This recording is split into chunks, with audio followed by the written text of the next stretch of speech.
Emma had always dreamed of a better life.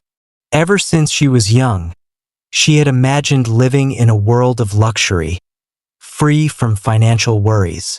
But reality had been far less kind. She spent years struggling, taking care of her disabled husband, Mark, who had been in a tragic accident shortly after their wedding. The mounting hospital bills, the long nights of exhaustion, and the overwhelming pressure of being the sole provider left her drained. Deep down, she wished for an escape. Then she met David Carter. David was everything Mark wasn't. An influential billionaire, charming, powerful, and capable of giving her the dream life she had always wanted. He took her to exclusive events in New York City, showered her with extravagant gifts, and whispered promises of a future filled with wealth and adventure. The choice seemed obvious. Without hesitation, Emma walked away from her struggling husband, leaving behind their small apartment in Chicago and stepping into a world of private jets and designer brands.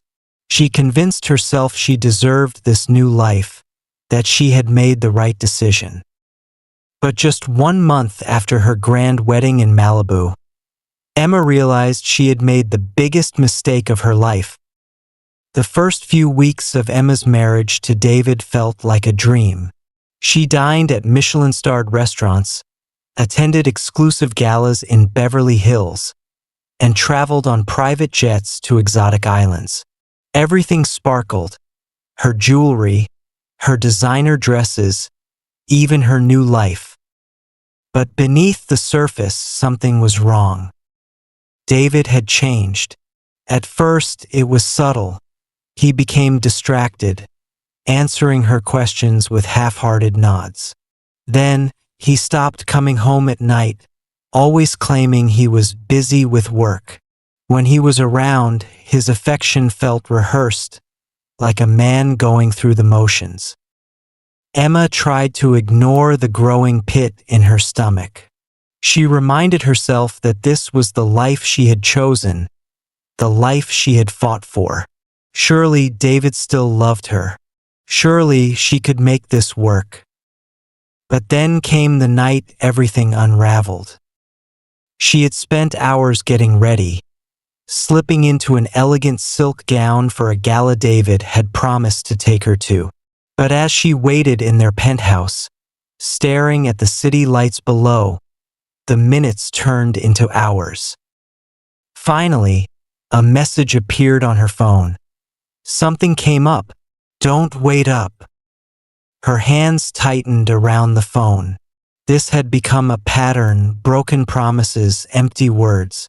But tonight felt different. A sinking feeling settled in her chest.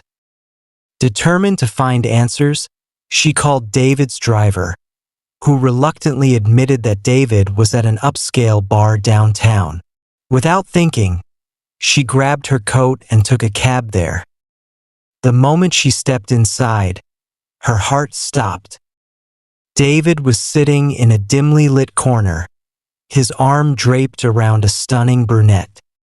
He was whispering something in her ear, his fingers lightly tracing her skin, the same way he had once touched Emma. The woman laughed, leaning closer, and Emma felt sick. She wanted to march over, to demand an explanation, but what was the point? The answer was clear. She had been replaced. Stumbling out of the bar, she barely noticed the tears streaming down her face. The night air was cold, but not as cold as the realization creeping through her. David had never truly loved her.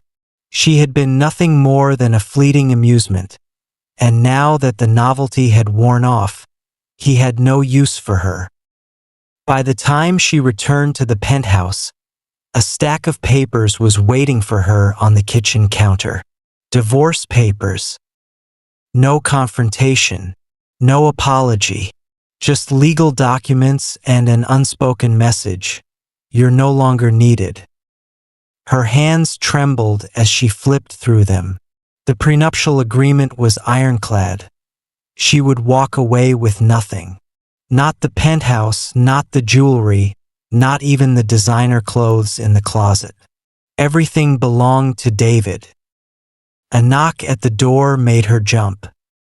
2 security guards stood outside. One of them cleared his throat. "Mr. Carter has requested that you leave tonight." Emma stared at them, her mind reeling. "Tonight?" she whispered. The guard nodded, his face impassive. "We can give you a few minutes to pack a bag." Minutes. That was all she had left in this world of luxury. She wanted to scream, to beg, to make David face her. But what good would it do? He had already moved on. Slowly, she gathered her purse, the only thing she truly owned.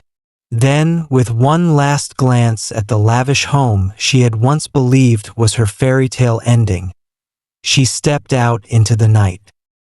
The doors shut behind her with a finality that made her chest tighten. Standing alone on the sidewalk, the realization hit her like a crushing wave. She had left Mark for this. She had abandoned the man who had loved her unconditionally, who had needed her, for a fantasy that had shattered in just 30 days. And now she had nothing. No home, no husband, no way back. For the first time, she understood what true regret felt like. Emma stood on the dark streets of Los Angeles, clutching her purse, the only thing she had left. Just a month ago, she had walked out of her old life with her head held high, convinced she was stepping into a better future. Now she had nowhere to go. The thought of Mark crept into her mind. She had left him broken, alone in that small Chicago apartment. Back then, she had told herself he would be fine without her, that she deserved more. But now, as she faced the cold reality of being discarded, she wondered if he would take her back. With no other options, she used the last of her money to buy a plane ticket back to Chicago. The city was just as she had left it, gray skies, busy streets, and a bitter chill in the air. But as she stood outside the apartment she had once called home, everything felt different. She knocked hesitantly. For a long moment, there was no answer. Then, the door opened slightly, revealing a familiar face, Mark. But he wasn't the same man she had abandoned. His eyes, once filled with sadness, now held a quiet confidence. He looked healthier, stronger. The wheelchair was still there, but something about him had changed. "Emma," his voice was calm, unreadable. Tears welled in her eyes. "Mark, I made a mistake." He studied her for a long moment, then stepped back. "Come in." Relief washed over her as she stepped inside. The apartment had changed, too. It looked warmer, more put together. There were signs of another presence. A woman's coat hanging near the door, a vase of fresh flowers on the table. Her stomach twisted. "You look different," she said, struggling to find the right words. Mark nodded. "Life's been good." Emma swallowed hard. "I regret everything. I should never have left you." Her voice cracked. "I thought I wanted more, but I didn't realize I already had everything." Mark sighed, running a hand through his hair. "Emma, I won't lie. It hurt when you left. I felt like my world was falling apart." He paused, then met her gaze. "But I survived, and I moved on." Emma's breath hitched. "Moved on?" Before he could answer, a soft voice called from the other room. "Mark? Who is it?" A woman stepped out, her eyes warm and kind as she looked between them. She was beautiful in a way that wasn't just physical. There was something genuine in her presence. Emma felt her heart shatter. "This is Emily," Mark said. My fiancée. The words hit like a knife to the chest. Emma forced a smile, but she felt herself crumbling inside. She had come back hoping to fix her mistake, but Mark had already found happiness without her. She had lost him forever. Blinking back tears, she nodded. "I'm happy for you." And for the first time, she truly meant it. As she stepped back onto the cold Chicago streets, Emma finally understood. Regret wasn't just about wanting to change the past. It was about realizing that sometimes there was no going back. Mark had his second chance, and now she had to find hers. Emma stepped out of Mark's apartment, her legs feeling weak as she wandered aimlessly through the cold streets of Chicago. She kept walking, not knowing where she was going, not even caring. She had truly believed she could come back, that Mark would forgive her, that maybe, just maybe, she could undo her mistakes. But now she knew the truth. Mark had let go. And this time it wasn't because he had no choice. It was because he had found someone better. Tears burned in her eyes, but she made no effort to wipe them away. She thought about everything that had happened over the past year. The day she left Mark, she had been convinced she was making the right decision, that she deserved a life of wealth, luxury, and freedom. But now, after being discarded so cruelly by David, she finally understood the weight of her choices. She had lost Mark. She had lost everything. The next few days were a blur. Emma stayed in a cheap motel, spending the last of her money on a week's rent.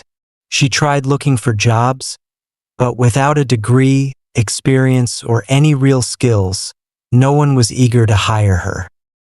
She walked into restaurants and stores, filling out applications, but rejection after rejection piled up. She had spent so long living in a world of wealth that she had no idea how to survive without it. Her so-called friends from David's world had disappeared the moment she was no longer associated with him. The same people who had invited her to luxury parties, complimented her expensive dresses, and treated her like she belonged. Now they acted as if she never existed. For the first time, Emma realized that the world she had chased after had never truly been hers. And Mark, he had survived without her. He had found happiness, while she, on the other hand, had hit rock bottom. One evening, while wandering the city in search of work, Emma stepped into a small cafe on the corner of a quiet street. She approached the manager hesitantly. "Are you hiring?" she asked. The woman behind the counter looked her up and down. "We need someone for the late-night shift. The pay isn't great, but if you need a job." Emma didn't hesitate. "I'll take it." And just like that, she went from living in a billionaire's mansion to serving coffee at a local cafe. The job was exhausting. She had to wipe tables, mop floors, and deal with impatient customers. Her feet ached at the end of every shift, and by the time she got back to her motel, she barely had the energy to shower. But strangely, for the first time in a long while, she felt like she was doing something real. Something honest.